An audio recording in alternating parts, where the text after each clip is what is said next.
Welcome back to Jamyy. English, I'm Jayz. And I'm Amy. This month we have been talking about our personal stories and the people in our lives. Today we focus on something that holds all of those relationships together.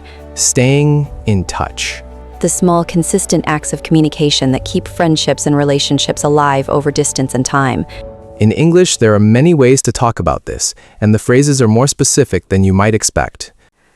Today, we give you the vocabulary and the conversational tools to talk about staying connected with people, and we look at how this relates to something bigger, the way technology has changed what it means to stay in touch. Let's start with the basic question. How do you stay in touch with the people who matter to you? I have different rhythms with different people. With my closest friend Wei in Singapore, we message almost daily. Nothing long, just small things, a photo, a reaction to something we both saw, a voice note when something happens. It is more like an ongoing conversation that has never really ended.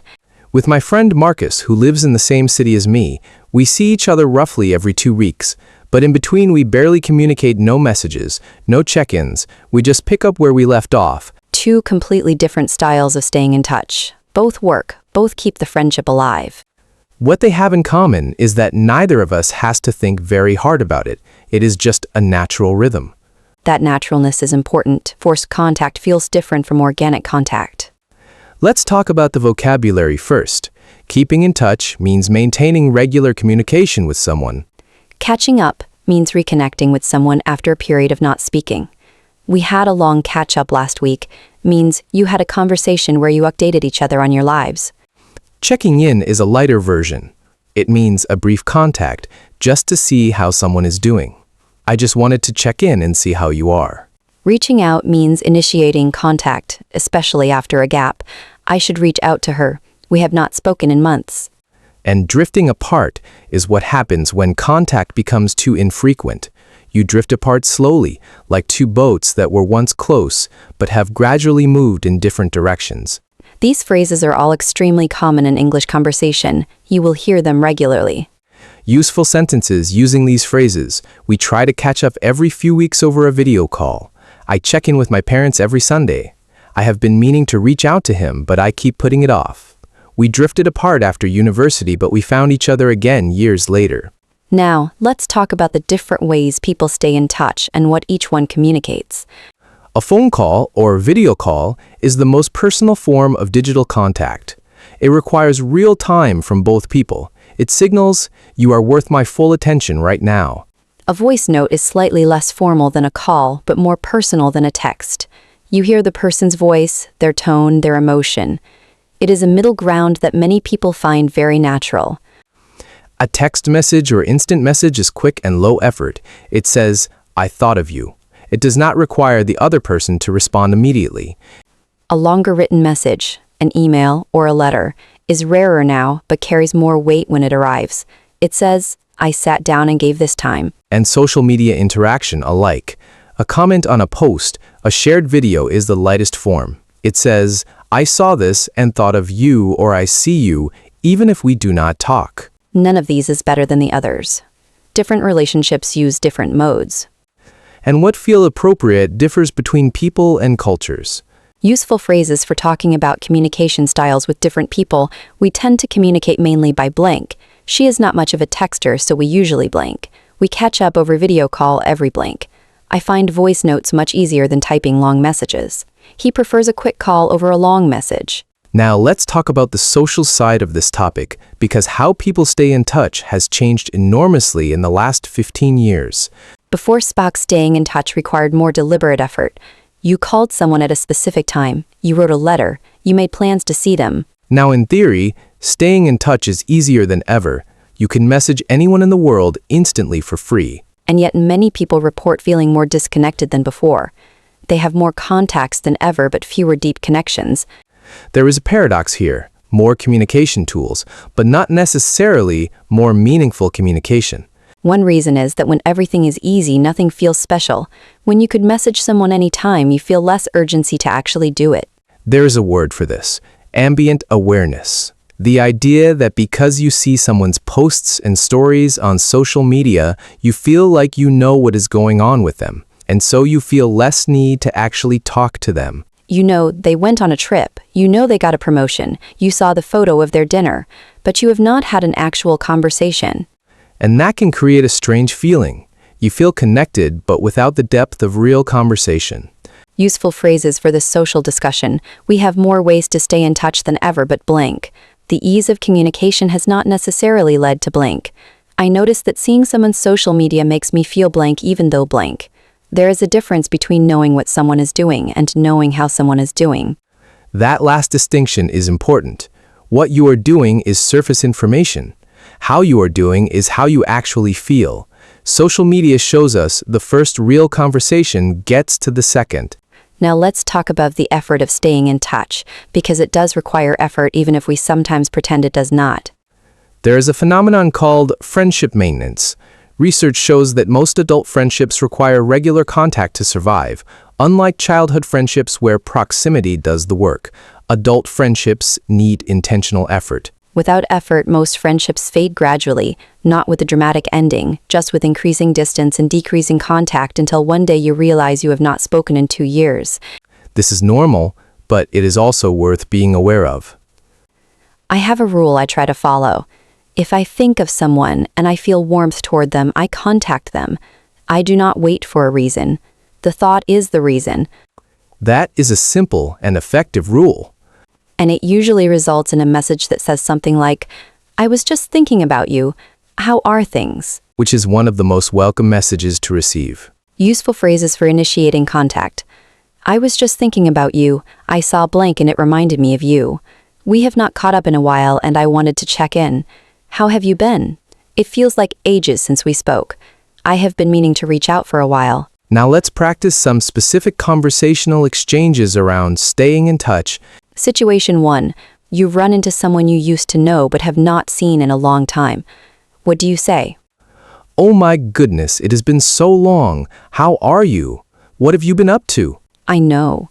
So much has happened. I am good. Things have been busy. It is really lovely to see you." "We should catch up properly. Are you on blank? I will send you a message." That exchange is natural, warm, and ends with a concrete next step. Situation 2. You call a friend you have not spoken to in several months. "Hey, it is Amy. I know it has been ages. Sorry I have been so out of touch. How are you? How is everything?" "Ami, I am so glad you called. Things have been okay, up and down. What about you? Tell me everything." That opening, "I know it has been ages. Sorry I have been so out of touch," acknowledges the gap without making it a big issue. It clears the air quickly. Situation 3. Ending a conversation with a plan to stay in touch. "It was so good to catch up. We need to do this more often." Agreed.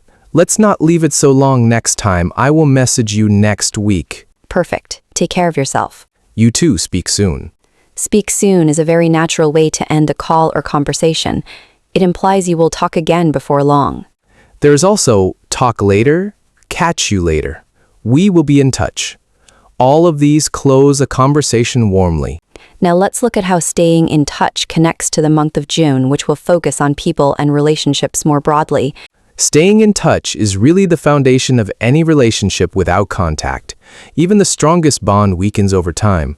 And the quality of your contact matters more than the quantity. One honest, thoughtful conversation every month is worth more than 30 brief exchanges that do not go anywhere real. The English for this idea: it is not about how often you talk, but about how present you are when you do. Presence again. We keep coming back to it. Because it is at the center of so much. The relationships that sustain us are the ones where we actually show up for each other. Vocabulary review, key phrases for staying in touch: keep in touch, catch up, check in, reach out, drift apart, stay connected, be in touch, pick up where we left off. For communication modes: call, video call, voice note, text, message, email, meet in person, social media interaction, ambient awareness. For initiating contact: I was thinking about you. I wanted to check in. It has been ages. We should catch up properly. I have been meaning to reach out. For ending conversations: speak soon, catch you later. Let's not leave it so long. We will be in touch. It was so good to catch up. And for the social discussion: friendship, maintenance, the paradox of connection, depth versus surface. What you are doing versus how you are doing. The people in your life need contact to stay close, and in English you now have the phrases to make that contact feel warm and natural. Reach out to someone today, not because you have news, just because you thought of them. That is the practice. We will see you tomorrow on Jamyy English. Let's also look at something specific. How do you reconnect with someone after a very long gap? Not a few months, years. This is more delicate. The longer the gap, the more awkward it can feel to reach out. There is a fear that the other person might have moved on entirely, that reaching out might feel strange or unwelcome. But in practice, most people are genuinely pleased when someone from their past reaches out. It is a reminder that they mattered to someone. The key is to acknowledge the gap directly without making it a big drama. Something like, I know it has been a really long time and I am not sure where to start.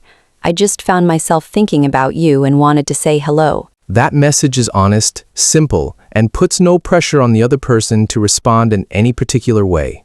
It says, I remember you. You mattered, no obligation. And if they respond warmly, you catch up. If they do not respond, you tried, and that matters too. Useful phrases for reconnecting after a long gap. I know it has been a long time. I am not sure where to start, but I wanted to reach out. I found myself thinking about you recently. No pressure at all, I just wanted to say hello.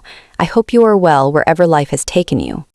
That last phrase is beautiful for someone you have truly lost touch with, wherever life has taken you. It acknowledges that you did not know their situation, but you are sending warmth regardless.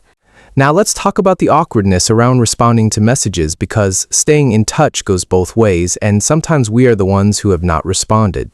Many people have the experience of receiving a message and meaning to reply, and then days go by and it becomes harder to reply the longer you wait.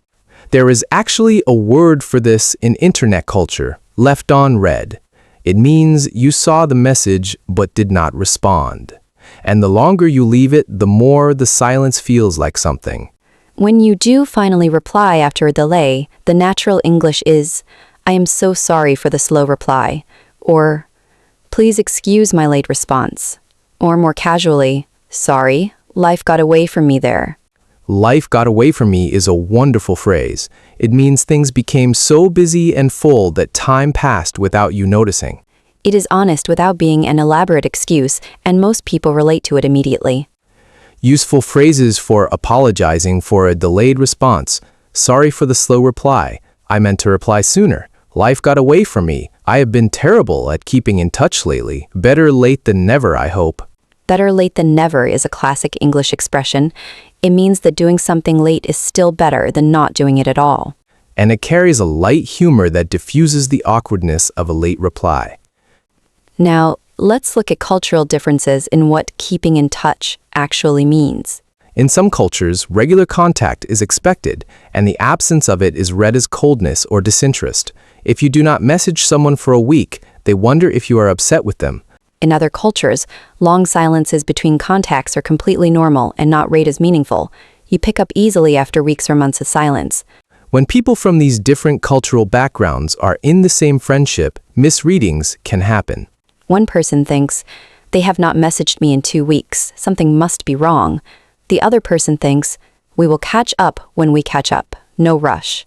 Neither interpretation is wrong. They are just coming from different assumptions about what contact means. Being able to talk about this openly is very useful. In my experience, I tend to reach out more when I feel close to someone. I know not everyone is the same. What feels natural for you? That question is direct and respectful. It invites the other person to share their own preference rather than assuming you know it. Useful phrases for navigating different contact styles. I tend to be in touch a lot when I am close to someone. I know some people prefer more space between contacts. What works best for you? I do not mind if we go a while without talking. It does not mean anything. I notice I feel closer to people when we have regular contact. All of those are honest about your own style while leaving room for the other person's different style. Now, let's talk about one more form of staying in touch that is becoming more common. The group chat.